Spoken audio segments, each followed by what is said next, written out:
Hello అండి, welcome to మా ఇంటి రుచులు మనపై కిచెన్. నేను ఇవాళ చేయబోయే రెసిపీ గోరుచిక్కుడుకాయ పొడి కారం చేస్తున్నానండి. ఈ కర్రీ రైస్లోకి, రోట్లోకి, చపాతీలోకి అన్నిటిలోకి చాలా బాగుంటుంది.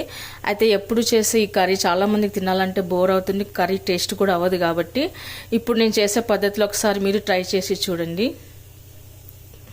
ఇప్పుడు దీని అంతా ఒక పాత్రలోకి తీసుకుందాము.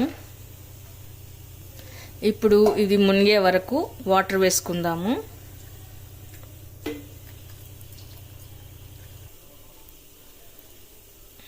ఆ తర్వాత ఇందులోనే కొద్దిగా సాల్ట్ కూడా వేసుకుందాము. ఒకసారి వేసి కలుపుకున్న తర్వాత ఇప్పుడు మనం బాయిల్ చేసుకోవాలండి. హాఫ్ బాయిల్ చేసుకుంటే సరిపోతుంది. ఇక్కడ నేను స్టవ్ మీద పెట్టుకున్నానండి. ఒక 5 minutes ఉడికించుకుంటే సరిపోతుంది. ఈలోగా మనం గోరుచిక్కుడుకి కావాల్సిన కారం పొడి రెడీ చేసుకుందామండి. కారంని ఎండుమిర్చి తీసుకున్నాను. ఆ తర్వాత ఎండు కొబ్బరి ఇవి కూడా వేసుకుందాము. తర్వాత 1 teaspoon జీలకర్ర వేసుకుందాము. ఇప్పుడు ధనియా పొడి కూడా వేసుకుందాము. అలాగే ఇప్పుడు కొద్దిగా గరం మసాలా కూడా వేసుకుందాము. ఇప్పుడు ఇవన్నీ స్మూత్గా గ్రైండ్ చేసి పెట్టుకుందాము. అలాగే ఇందులోనే గ్రైండ్ చేసి పెట్టుకున్న పొడిలోనే కొద్దిగా సాల్ట్ కూడా వేసుకుందాము. ఇలా మొత్తం పొడి పొడిగా చేసి పెట్టుకుందాము. గోరుచిక్కుడు హాఫ్ బాయిల్ అయిపోయిందండి. స్టవ్ ఆఫ్ చేశాను. ఇప్పుడు బాయిల్ చేసి పెట్టుకున్నదని మొత్తం ఇలా వాటర్ అంతా వడిచేసి పెట్టుకుందాము. ఇప్పుడు గోరుచిక్కులో ఉన్న తేమంతా పోవాలండి. వాటర్ తేమంతా పోయి ఇది డ్రై అవ్వాలన్నమాట. అప్పుడే కర్రీ పొడి కూరగా మంచిగా అనిపిస్తుంది. ఇప్పుడు నేను ఇక్కడ కడాయి పెట్టుకున్నానండి. అందులో 2 tablespoon ఆయిల్ వేసుకున్నాను. ఆయిల్ హీట్ అయిన తర్వాత కొద్దిగా పచ్చిశనగపప్పు వేసుకుందాము. ఆ తర్వాత కొద్దిగా మినపగుళ్ళు కూడా వేసుకుందాము. ఆ తర్వాత ఇప్పుడు కొద్దిగా జీలకర్ర కూడా వేసుకుందాము. ఇప్పుడు సన్నగా కట్ చేసి పెట్టుకున్న ఆనియన్ ముక్కలు కూడా వేసుకుందాము.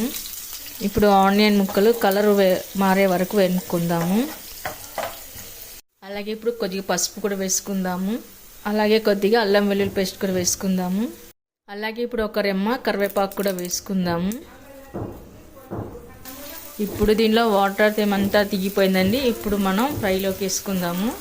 ఆనియన్ మొత్తంలో ఫ్రై లాగా అయిపోయిందండి. ఇప్పుడు దీన్ని మనం దీంట్లో వేసుకుందాము. గోరుచిక్కుడిని వేసుకున్నాక ఒకసారి బాగా కలిపి పెట్టుకుందాము. ఇలా కలిపి పెట్టుకున్న తర్వాత కొద్దిగా మెత్తబడే వరకు ఉడికించుకోవాలి.